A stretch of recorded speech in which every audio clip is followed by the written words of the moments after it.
Très fort le Seigneur, nous allons nous asseoir. Dieu est bon, soyons.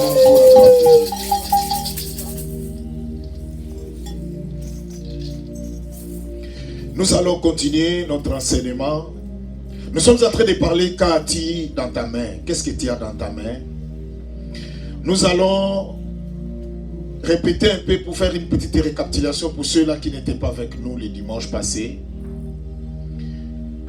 Exode chapitre 4, du verset 1 à 12. Je vous ai dit que nous allons aussi parler d'Exode chapitre 3, du verset 1 à 22. Mais ce qui est plus important, nous allons parler rapidement du chapitre 4, 1 à 12. Faites l'effort, l'église, soyez éveillés parce que c'est le moment de la parole de Dieu. Moïse répondit et dit: ils ne me croiront point, ils ne m'écouteront point ma voix, mais ils diront: l'Éternel n'est à point à Paris. L'Éternel lui dit: qu'y-a-t-il dans ta main? Il lui répondit: une verge. L'Éternel lui dit: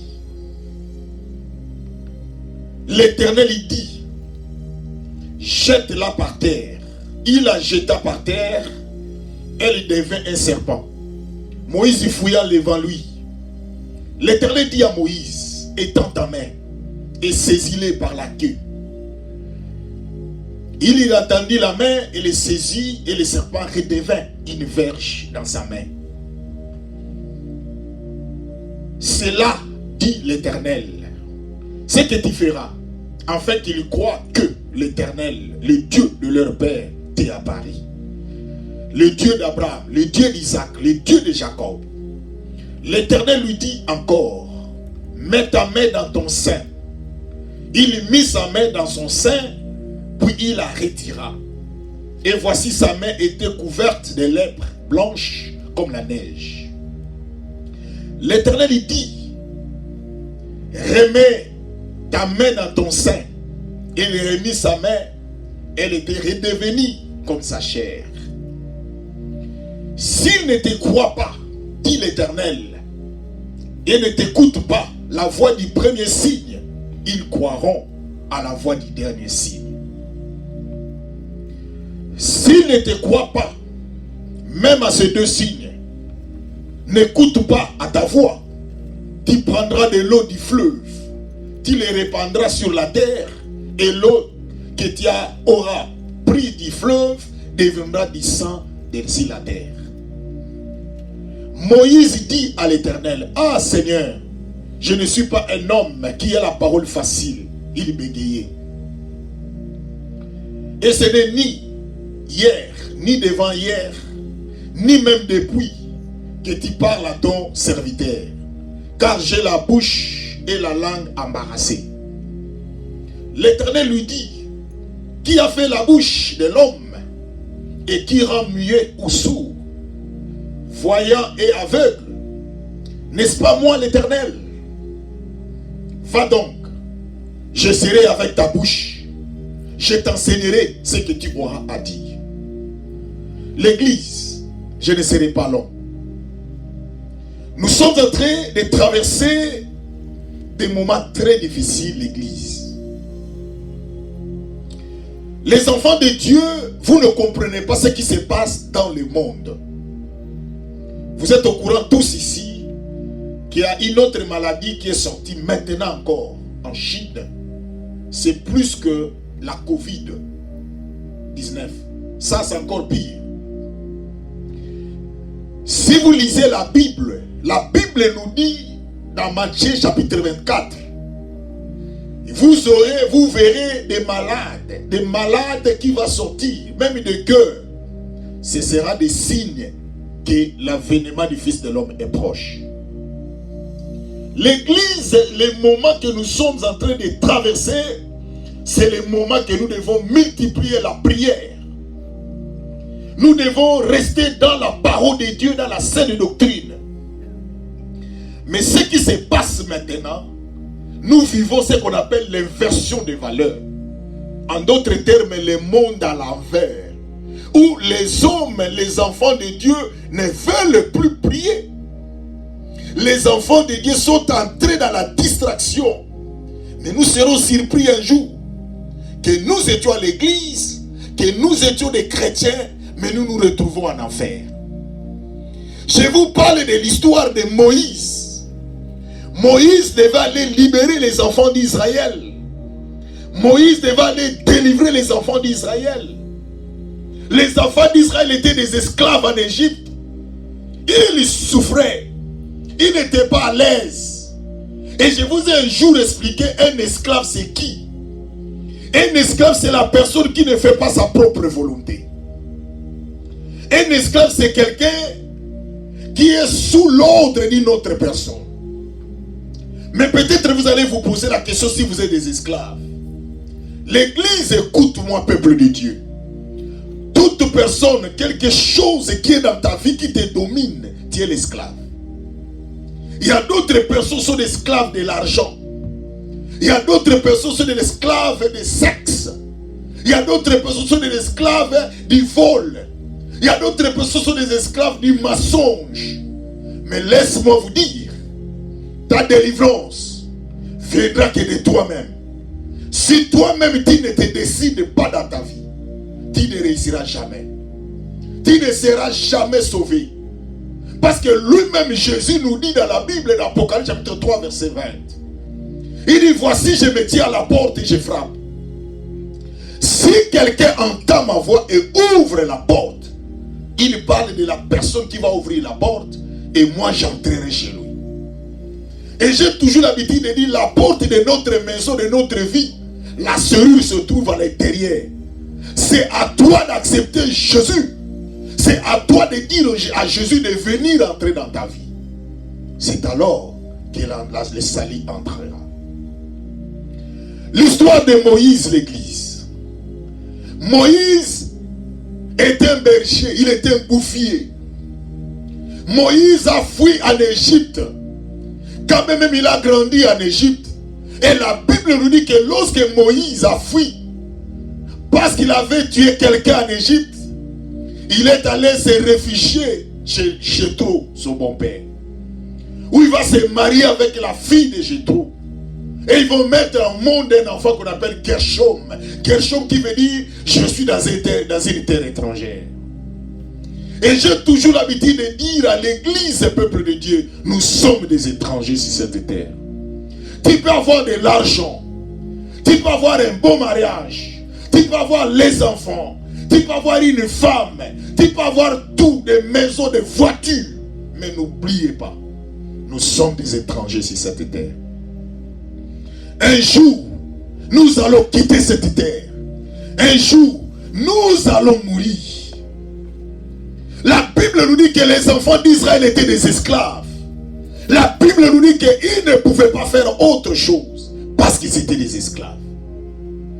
Mais un jour, ce peuple pleurait. Un jour, ce peuple disait au Seigneur, Seigneur, jusqu'à quand nous allons continuer à être des esclaves? Bien aimé, ces peuples se sont révolutionnés. Je vais dire à quelqu'un, la vie c'est une révolution. Même pour la réussite de ta vie, même pour le salut de ta vie, il faut que tu te révolutionnes. Un jour, je vous ai prêché, celui qui était notre leader, il a commis un grand péché. Pourquoi je l'appelle ça grand péché? C'est par rapport à moi, ce n'est pas par rapport à la Bible. Parce que tout péché est péché. Mais je l'appelle grand péché parce que la Bible dit tous les péchés que les hommes font, ça se fait à l'extérieur du corps. Excepté l'impudicité. Seule l'impudicité qui se fait à l'intérieur de la personne. Ça, c'est la Bible qui nous dit ça. Lorsque ce leader-là est tombé à l'impudicité, tout le monde à l'église, ils ont pris la décision d'abandonner l'église, d'abandonner Dieu. Pourquoi? Parce que celui qui était le leader vient de tomber. Et il y a un frère qui est venu me voir, parce que moi je ne suis pas parti. Il est venu me voir pour me dire, mais pourquoi toi tu restes encore? Celui qui était notre leader vient de tomber. Celui qui était notre leader vient de pécher. Je lui ai dit, non mon frère. Dieu m'a fait grâce de l'accepter comme Seigneur et Sauveur. Aujourd'hui j'ai accepté Jésus comme Seigneur et Sauveur. Même si lui il est tombé, moi je ne le suis pas. Ce n'est pas à lui que j'ai cru. Moi j'ai cru à Jésus. Moi j'ai accepté Jésus comme Seigneur et Sauveur. Personne ne peut m'influencer. Mais aujourd'hui, nous l'église d'aujourd'hui, les enfants d'aujourd'hui, de Dieu, nous sommes influencés par le monde. Le monde est en train de nous influencer. Or la voix de Dieu, l'église, c'est le salut éternel. Qu'on ne vous trompe pas ma soeur. Sur cette terre, il y a une vie. Mais il y a encore une autre vie qui nous attend. C'est dans le royaume. Jésus lui-même a dit, car Dieu a tant aimé le monde, dans Jean chapitre 3 verset 16.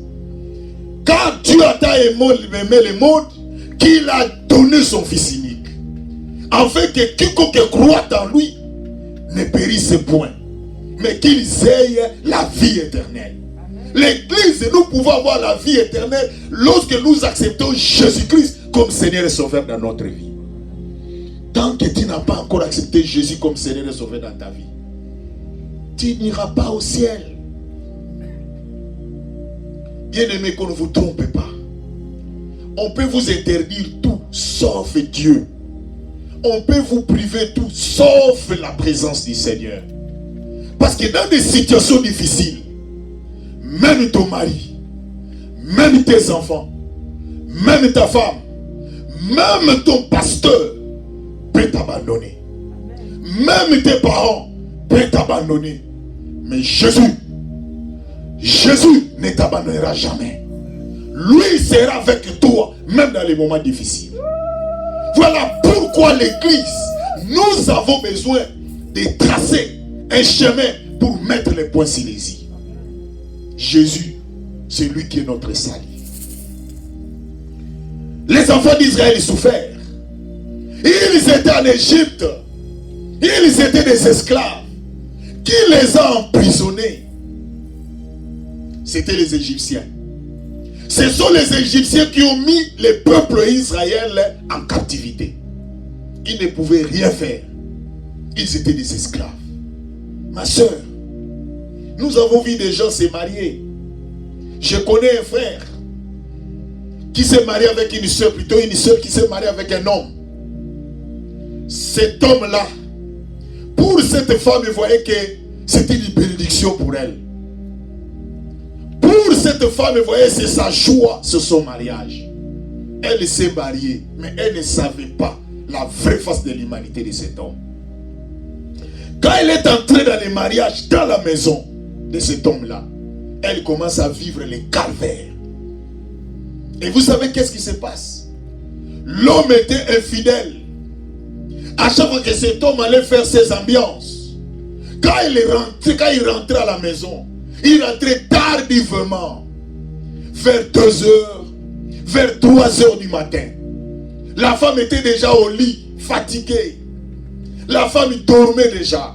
Mais quand le mari entre, elle dit, elle veut manger à 2 heures, à 3 heures du matin. Elle dit, elle va manger pas la nourriture qui est déjà préparée. Il faut qu'on mette la nourriture chaude sur la table. Et la femme à 3 heures du matin devait se réveiller pour préparer la nourriture pour cet homme. Mais pendant que vous regardez ces gens-là, vous dites, oh, les gens-là sont un couple heureux. Laisse-moi vous dire l'église. Si vous n'habitez pas dans une maison, vous ne connaîtrez pas les secrets de la vie de chaque personne. Et quand la femme prépare la nourriture à 3 heures du matin, elle le met sur la table. L'homme lui dit de ne pas aller se coucher. Elle doit se mettre sur une chaise, la regarder pendant qu'il est en train de manger. Mon frère, celui qui donne le bonheur, celui qui donne la paix, c'est Jésus. Tu peux dire que j'ai trouvé les beaux gars de ma vie. Tu peux dire j'ai trouvé la belle femme de ma vie. Mais moi je vais te dire, les beaux gars et la belle femme de ta vie, c'est Jésus. Parce que Jésus est capable de prendre la personne. Parce que c'est lui qui gère le cœur de la personne. Vous savez, dans la vie, quand tu es mauvais, tu es mauvais. Et quand tu es bon, tu es bon. Il y a d'autres personnes qui font semblant d'être gentils. Comme Anne ou Annelle, ils ont la sémence de la méchanceté. Vous le verrez dans leur face. La Bible nous dit que les enfants d'Israël étaient des esclaves. Je vais parler au peuple de Dieu. Ma soeur, mon frère, tu es un esclave ou tu es un homme libre? Nous-mêmes, nous sommes emprisonnés parce que nous n'avons plus la conscience. Nous ne sommes plus des humains. Nous commençons à vivre comme des animaux parce que nous sommes éloignés de la parole de Dieu.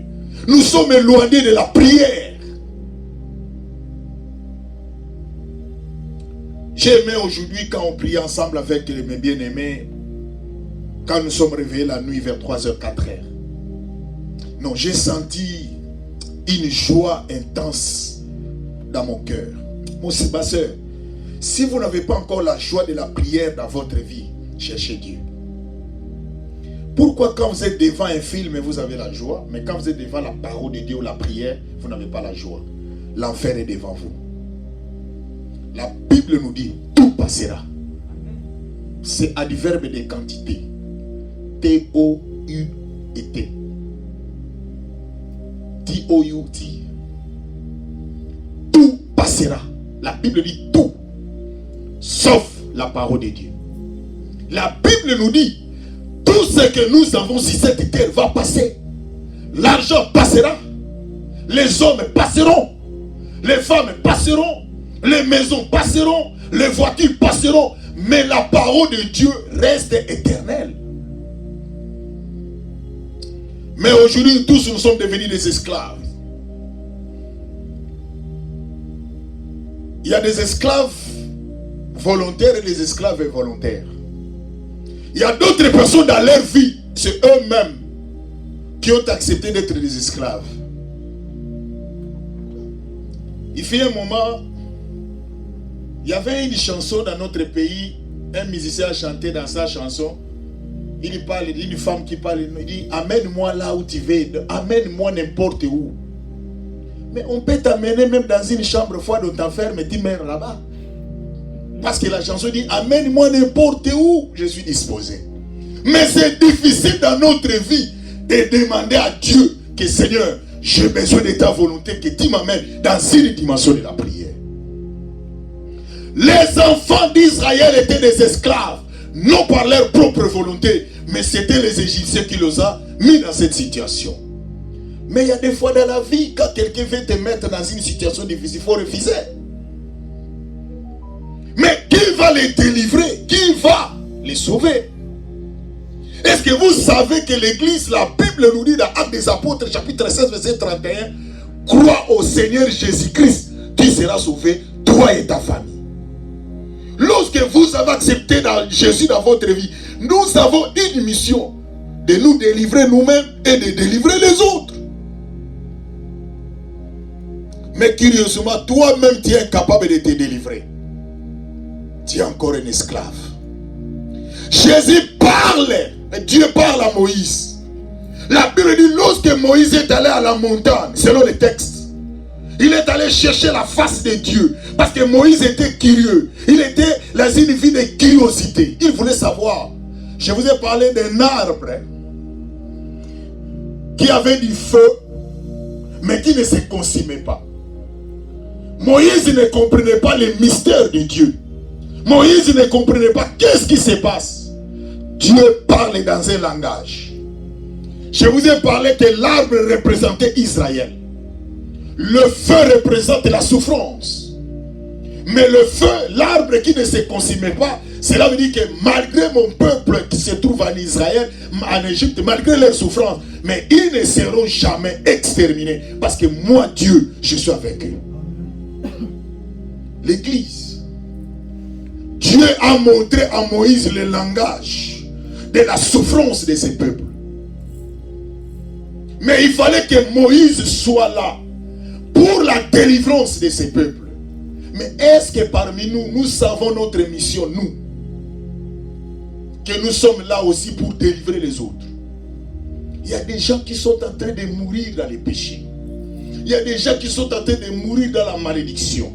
Il y a des gens qui sont en train de mourir pour aller en enfer. Mais toi, tu es là, mon frère. Vous ne savez pas que même les actes que nous posons peuvent sauver d'autres personnes. Même les paroles que nous sortons, nous faisons sortir dans nos bouches, peuvent sauver d'autres personnes. Il dit, Dieu pose la question à Moïse. Quand Moïse va monter à la montagne pour chercher de voir l'arbre qui ne se consumait pas, mais qui avait du feu, il voulait savoir qu'est-ce qui se passe. Il va entendre la voix de Dieu. Dieu parle à Moïse. Moïse, les lieux que tu te trouves, c'est un lieu saint. Ôte tes souliers, ôte tes sandales.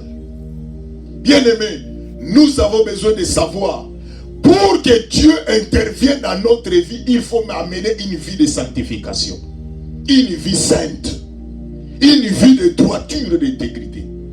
Mais curieusement, c'est difficile dans nos églises de voir des gens qui craignent Dieu. Et en commençant même des hommes de Dieu. J'ai toujours l'habitude de commencer avec les hommes de Dieu parce que même le monde nous dit en français, dit la charité du ne commence pas soi-même. Vous savez, si moi, votre pasteur, je suis un voleur ou je suis un impédique, la Bible nous dit, selon les mystères de Dieu, l'huile est en train de descendre en commençant de la tête jusqu'aux pieds. Et vous allez voir même vous tous, votre vie va refléter ce que votre pasteur fait. Il dit, l'Éternel dit à Moïse, dans le verset 1, il lui a dit, l'Éternel dit, qu'y a-t-il dans ta main? Dans le verset 2 plutôt. Il lui répondit, une verge. Mais regardez maintenant, Moïse avait la verge parce que Moïse avait un problème. Il devait aller libérer un peuple qui ne croyait pas facilement. Un peuple difficile, on appelle dans l'expression courouade. l'expression biblique, tête dire. Moïse avait besoin que Dieu puisse l'accompagner. Moïse avait besoin de l'assistance divine de Dieu. Il dit, Seigneur, ces gens-là ne croiront pas que c'est toi qui mets à Paris. Pourquoi? Parce que là où Moïse a quitté, il a laissé un dégât. Bien aimé, il y a des fois ce que nous avons fait aussi dans le passé. Ça peut aussi nous suivre dans le futur. Mais lorsque tu as cru en Dieu, dans la vérité, le Seigneur va te laver. Et il va te donner le signe qui va changer le langage de ceux-là qui te connaissaient hier avec une autre identité. Parce que quand Dieu change l'identité de quelqu'un, les autres personnes qui sont autour de nous, ils ne nous regardent toujours avec l'ancienne identité. Mais quand Dieu change ton identité, il va te donner les signes, les mystères de Dieu. Et ce qui fera que ceux-là qui sont autour de toi, ils croiront et ils changeront leur avis. L'Éternel dit à Moïse, il dit, jette par la terre. Il la jeta par terre et elle devient un serpent. Regardez l'église. Moïse avait un bateau. Je vous ai expliqué le dimanche passé. Le bateau que Moïse avait, dans la tête de Moïse, ce n'était pas une verge pour aller vivre les miracles. Mais c'était une verge qui l'aidait pour monter à la montagne. Et la Bible nous dit, Dieu va utiliser ce qui était entre les mains de Moïse. Je vais dire à quelqu'un, dans la foi, dans la vie, ma soeur, mon frère, ce que Dieu a mis en toi, il ne faut jamais refuser ce que Dieu a mis en toi. Même si tu es long, même si tu es court, même si tu es mince, même si tu es gros, ne te dérange pas. Dans le dictionnaire de Dieu, il n'y a pas hasard. Dieu sait pourquoi il t'a créé ainsi. Dieu sait pourquoi il t'a fait ainsi. Parce que chaque chose dans le plan de Dieu a une bonne raison. C'est nous les hommes qui pensons et qui calculons autrement. Dieu lui dit, qu'as-tu dans ta main? Qu'est-ce que tu as? Il dit la verge. Mais regardez, or Moïse n'avait pas seulement la verge. Moïse avait plus que la verge. Je vais dire à quelqu'un, ce qui est à toi, c'est plus que ce que toi tu penses. Voilà pourquoi la Bible nous dit, vos pensées ne sont pas mes pensées. Et vos voix ne sont pas mes voix, dit l'Éternel. Dieu nous parle, l'Église. Moïse montre à l'Éternel la verge. Et regardez maintenant, Dieu va dire à Moïse, prends cette verge, jette-la par terre. Et quand Moïse va jeter la verge par terre, la verge va se changer en serpent. Et la Bible dit, lorsque la verge se changea en serpent, même lui-même Moïse a eu peur. Bien aimé, quand le miracle de Dieu va venir dans ta vie, la première personne à être surprise, ce sera toi-même que Dieu a utilisé. Quand Dieu va faire un miracle, la première personne va témoigner, ce sera toi-même. C'est toi d'abord qui vas vivre les merveilles et les miracles de Dieu dans ta vie. Ça, c'est le principe de Dieu. Mais Dieu va dire à Moïse, reprends cette verge. Regardez quand Moïse avait sa verge. Vous allez voir que si vous regardez, quand quelqu'un a une verge dans sa main, c'est comme si la partie supérieure, je peux dire la tête de la verge, c'est le côté que les mains détiennent. Nous détenons la tête quand il y a encore la verge. Mais quand la verge va se transformer en serpent, c'est la contradiction maintenant. La Bible dit, Dieu dit à Moïse, jette-la par terre. Quand la verge a été jetée, il va se transformer en serpent. Et Dieu lui dit de prendre cette verge-là, de la récupérer. Mais curieusement, Dieu lui dit de tenir cette serpent par la queue. Mais pourquoi Moïse n'a pas pris le serpent par la tête? L'église, écoute-moi. Il y a un mystère. Moïse devait prendre soin de la tête, de la queue. Mais la tête, il y avait aussi une mission. Quand vous prenez un serpent par la queue, il est encore vivant. Quand est-ce que le serpent est mort? Lorsque sa tête est écrasée. Mais comme Dieu, la Bible l'appelle l'alpha et l'oméga. C'est lui le commencement et la fin. Moïse avait touché la queue du serpent. Or, si vous lisez dans la Bible, il y a ce qu'on appelle le second Moïse. Dans la Bible, dans Luc, la 7:16, la Bible dit, un prophète a paru parmi nous, Et Dieu a visité son peuple. Il parle de second Moïse, qui était la personne de Jésus. Parce que Dieu savait que le serpent que Moïse avait tenu dans sa main, ce serpent n'était pas encore la tête. Moïse a saisi la queue, mais Moïse n'a pas saisi la tête du serpent. Et je vous ai dit l'église, je vais vous expliquer pourquoi Moïse, le bâton s'est transformé en serpent.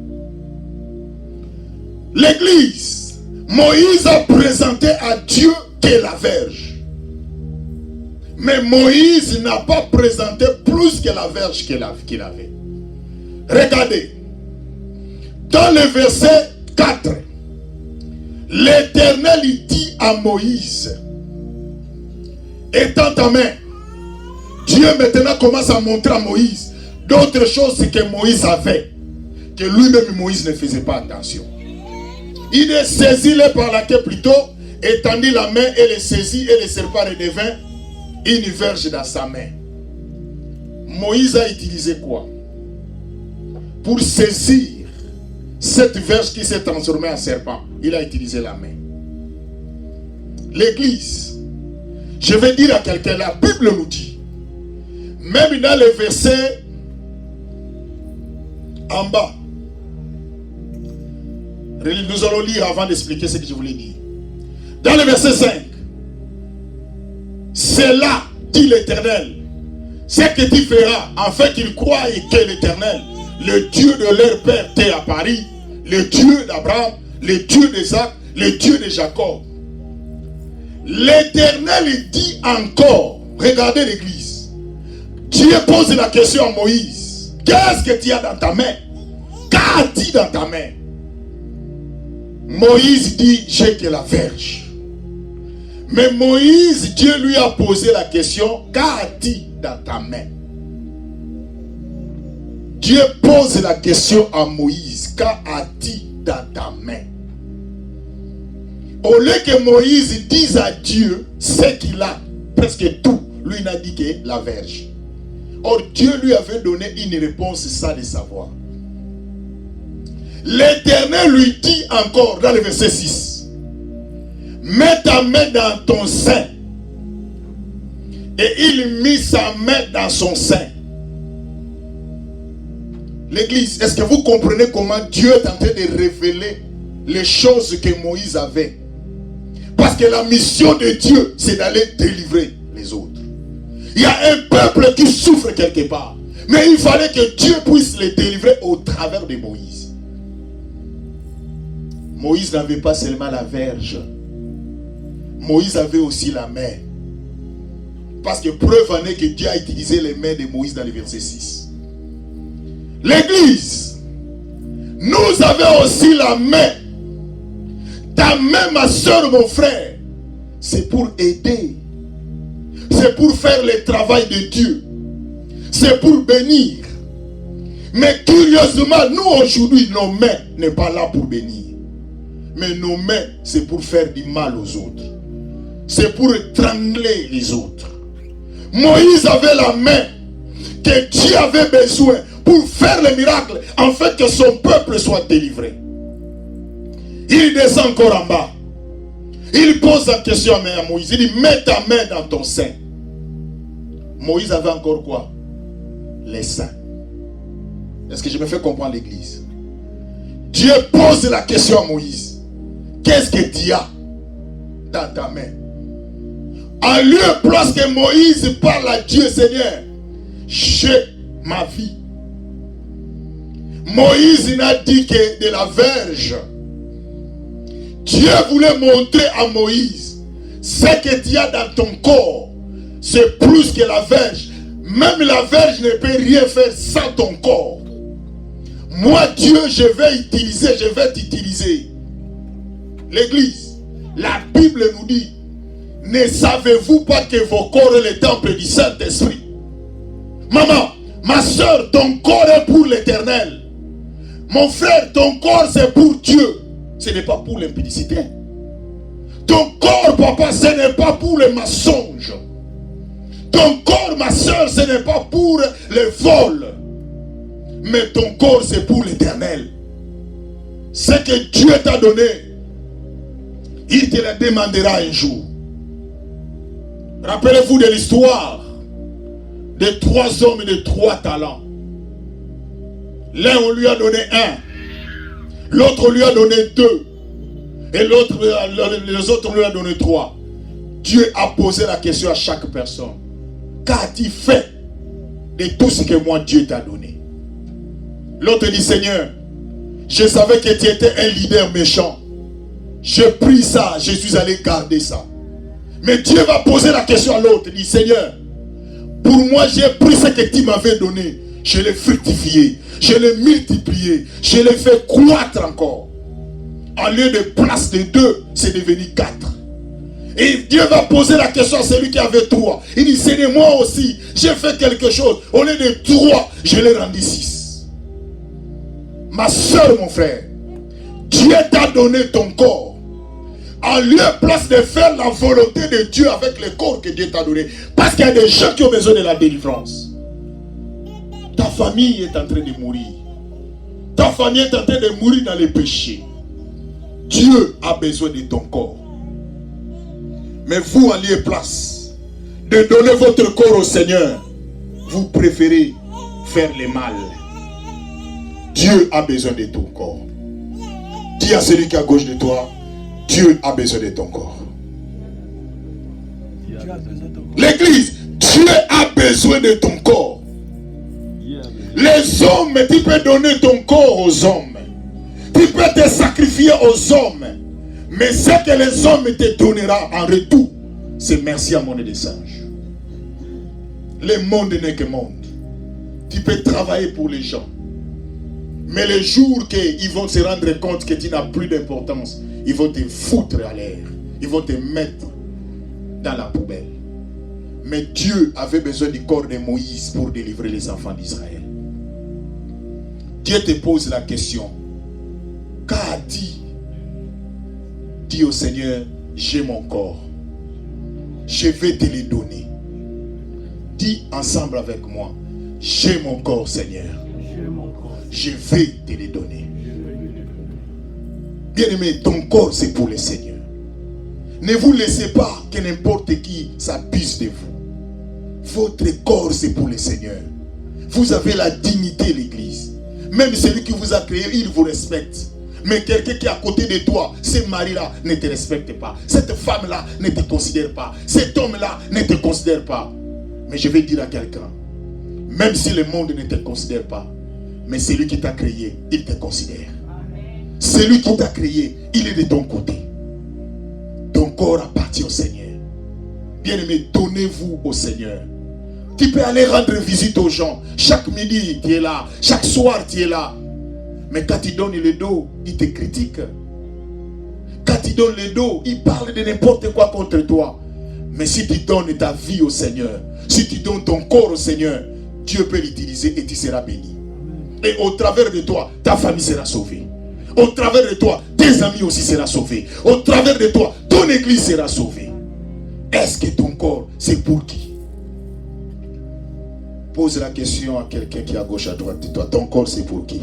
Ton corps, c'est pour moi. C'est pour moi. Nous allons nous lever et nous allons prier.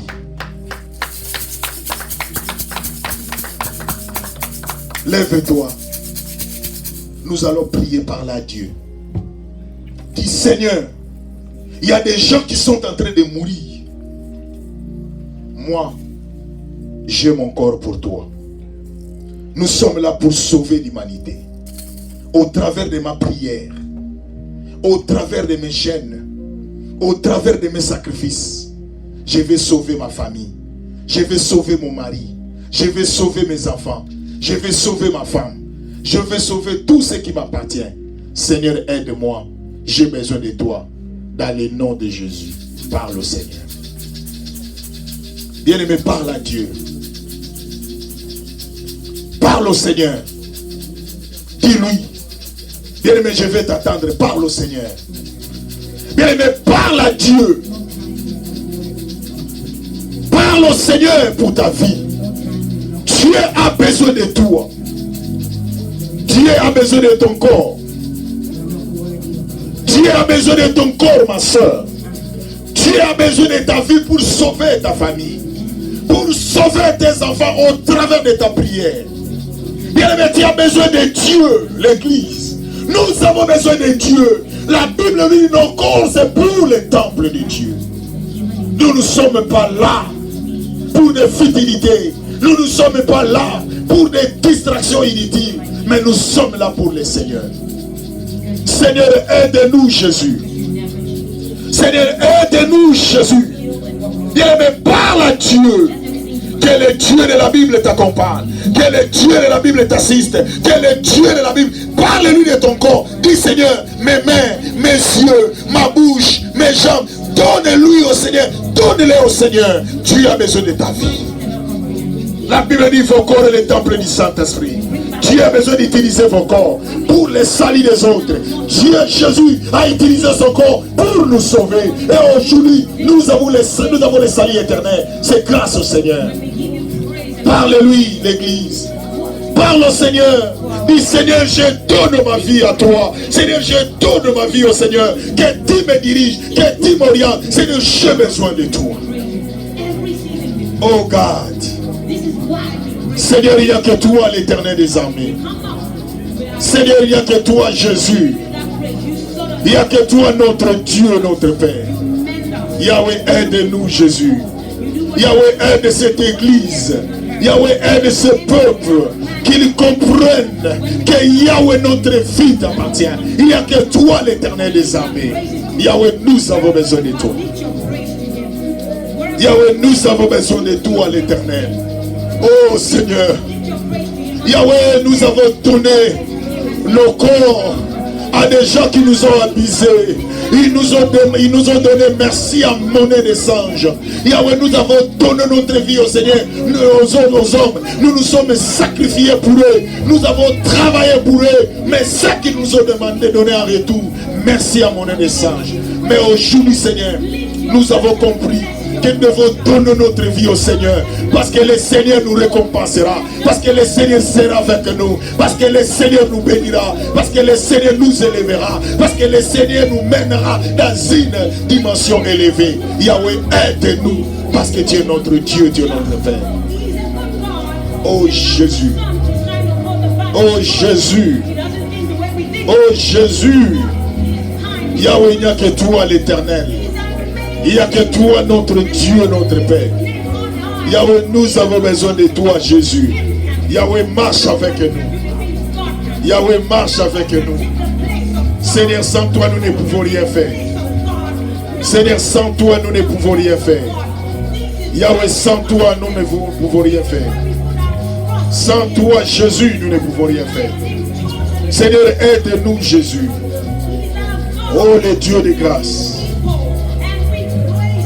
Oh le Dieu de grâce. Oh le Dieu de grâce. Seigneur, aide-nous. Seigneur, aide-nous. Le Dieu de grâce, papa. Le Dieu de grâce. Yahweh, nous avons besoin de toi, papa. Oh God. Oh Seigneur. Bien-aimé, par l'autorité de Dieu, nous allons détruire tout ce qui est de l'ennemi, tout ce qui est du diable. En lieu place de donner notre vie au Seigneur, nous nous sacrifions pour les hommes qui n'ont ni reconnaissance, qui oublient les bienfaits. Nous allons chasser tout ce qui est des manœuvres diaboliques. Tu as donné ton amour à un homme. Tu as donné tout pour lui, même pour une femme. Mais en retour, c'est la déception. Bien aimé, nous allons chasser cela. Que cet esprit-là qui t'a envoûté là, que cela ne vienne plus. Et que Dieu prenne ton corps, afin que lorsque le Seigneur contrôle ta vie, lorsque tu vas donner, te sacrifier à un homme, ou à une femme, ou même à ta famille, Dieu va t'orienter dans la bonne direction. Dans le nom de Jésus, prions le Seigneur au nom de Jésus. Au nom de Jésus, commencez à prier. Bien-aimé, commencez à chasser. Bien-aimé, que tu ne sois pas induit à l'erreur. Bien-aimé, que ta vie soit orientée par le Seigneur. Dans le nom de Jésus, dans le nom de Jésus, nous détruisons tout ce qui n'est pas de Dieu. Dans le nom de Jésus, nous détruisons tout ce qui est de l'envoûtement, tout ce qui est du diable. Père, nous chassons tout ce qui est de manque de discernement. Nous détruisons cela dans le nom de Jésus. In the name of Jesus. In the name of Jesus. In the name of Jesus. Dans le nom de Jésus. Dans le nom de Jésus. Nous détruisons tout ce qui est de manque de discernement. Tout ce qui est du diable. Au nom de Jésus. Là où je me suis induit à l'erreur. Désormais, que cela ne m'empêchera plus. Je vais mettre vie dans cette erreur. Dans le nom de Jésus. Je chasse tout ce qui est de l'ennemi. Père, que cela soit loin de ma vie. Au nom de Jésus. Au nom de Jésus. Au nom de Jésus. Au nom de Jésus. Je commence à chasser maintenant tous ceux qui combattent les enfants de Dieu. Tous ceux qui les induisent à l'erreur. En lieu et place de se sacrifier pour le Seigneur. Ils se sacrifient pour les choses inutiles. Je les chasse maintenant. Au nom de Jésus. Sors. Libère leur vie. Au nom de Jésus. Que la visitation du Seigneur se manifeste maintenant. Que le Seigneur visite vos vies. Au nom de Jésus. Que vous soyez libres maintenant. Que vous soyez libérés. Au nom de Jésus. In the name of Jesus. In the name of Jesus. Dans le nom de Jésus. Quand le Fils vous affranchit, vous serez réellement libre. Je déclare la liberté. La liberté de Dieu. Dans le nom de Jésus. Tout ce qui vous bloque, tout ce qui vous empêche, je les libère maintenant. Au nom de Jésus. Libère maintenant. Sors. Libère maintenant. Au nom de Jésus. Que les enfants de Dieu soient libres maintenant. Qu'ils soient libres maintenant. Qu'ils soient libres maintenant. Qu'ils soient libres maintenant. Je libère maintenant. Je les libère maintenant. Je les libère maintenant. Qu'ils soient libres. Que Jésus prenne le contrôle. Que Jésus contrôle leur vie. Dans le nom de Jésus. Que Jésus contrôle les sentiments, les émotions, les désirs. Que Jésus Christ soit comme Seigneur dans cette église et dans leur vie. Dans le nom de Jésus. Car il n'y a que toi l'Éternel. Il n'y a que toi Jésus. Il n'y a que toi notre Dieu. Dans le nom de Jésus. Dans le nom de Jésus. Father, Père, visite maintenant. Ce qui était bloqué, je le débloque maintenant. Ce qui était bloqué, ce qui était lié, je le délie maintenant. Au nom de Jésus. Au nom de Jésus. Au nom de Jésus. Au nom de Jésus. Au nom de Jésus. Sors. Libère maintenant. Libère. Qu'il soit libéré maintenant. Qu'il soit libéré maintenant. Au nom de Jésus. Au nom de Jésus. Jésus. Libère maintenant. Qu'il soit libre. Si le Fils vous a franchi, vous serez réellement libre. Je déclare la liberté dans votre vie, la liberté dans vos familles, la liberté dans cette église, la liberté dans vos santé, la liberté dans vos projets, la liberté dans vos maisons, la liberté dans tout ce que vous allez faire. Je le déclare maintenant au nom de Jésus, au nom de Jésus, au nom de Jésus, au nom de Jésus, au nom de Jésus, au nom de Jésus. Que la grâce et la faveur du Seigneur Jesus Christ, dans le nom puissant de Jésus. Père, merci Papa. Il n'y a que toi l'Éternel. Bénis cette église, bénis ce peuple, bénis cette parole. Que la grâce et la faveur du Seigneur nous accompagnent. La paix et la grâce de Jésus soient avec nous. Dans les noms glorieux et merveilleux de notre Seigneur, nous t'avons ainsi prié. Amen. Nous acclamons très fort le Seigneur. Acclame très fort le Seigneur. Tes acclamations, c'est une adoration pour Dieu. Tes acclamations, c'est une expression de la liberté. C'est Jésus qui vous a libéré maintenant. Vous n'êtes plus les esclaves parce que Jésus contrôle votre vie. Jésus contrôle vos projets. Il contrôle vos santé, vos maisons et tout ce qui vous appartient. Amen. Que Dieu soit loué.